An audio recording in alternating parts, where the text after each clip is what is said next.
That evening, Thomas and Percy arrived at the junction. All the other engines were there and mummied. What's going on?" asked Thomas. "It's Stepney," said Edward. "He has been kidnapped and has gone missing," said Emily. "I wonder who'll do such a thing of kidnapping Stepney," said Percy. "Well, I think it's Spencer, because he almost tried to scrap Hero last year."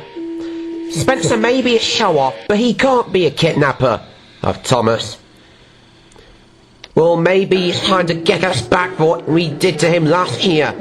Now let's get out of here before he does the same thing to us." And Gordon, Henry and James rushed away as fast as they could. Duck was mummied. "They're going too fast. They're heading towards a broken bridge on the mountain village." "What?" gasped Thomas. "Come on, Percy. We must go after them and stop them." And they puffed after them as fast as they could.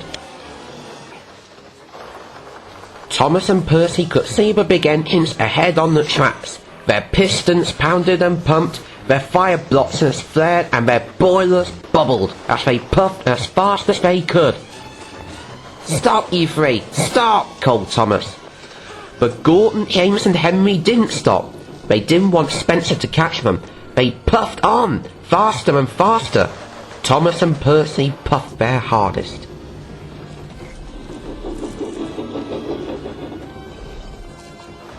"We'll catch them if we take a shortcut on the branch line." By now, Gordon and Henry were getting further and further away from James, because he had suddenly started to run out of steam.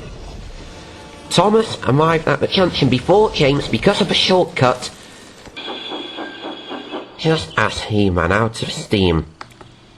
"Aha! Got you, James!" puffed Thomas, and he told him about the bridge.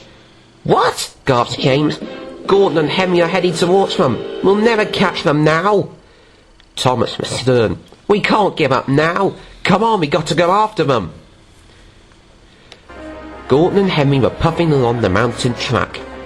"We're almost at the docks," puffed Gordon. "Soon we'll get away from that Spencer and we'll be safe from him." But Duck was right about the bridge. It was collapsing. And the points were switched towards the entrance of the bridge.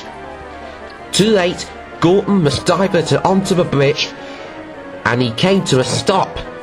Gordon was very heavy. So heavy, in fact, that one of the bridge supports had suddenly came loose and fell down the cliff. Now the bridge was all wobbly. "Bobbly boilers! Henry, pull me up!" called Gordon nervously. "I can't," puffed Henry. "I'm almost out of coal. I haven't got enough puff to pull you up." Then Thomas puffed up. He knew exactly what to do. "Don't worry, I'll help you off," he said. Thomas's driver soon coupled all the three engines together and climbed back into Thomas. "Okay, Thomas, you can do this," he said. Thomas pulled as hard as he could, then wheel turn by wheel turn, puff by puff, Thomas pulled the Gordon back from the edge of the bridge, just as the track swung over the deep ravine.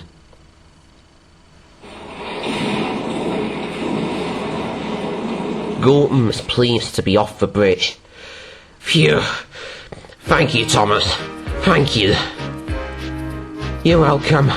And thank goodness we made it."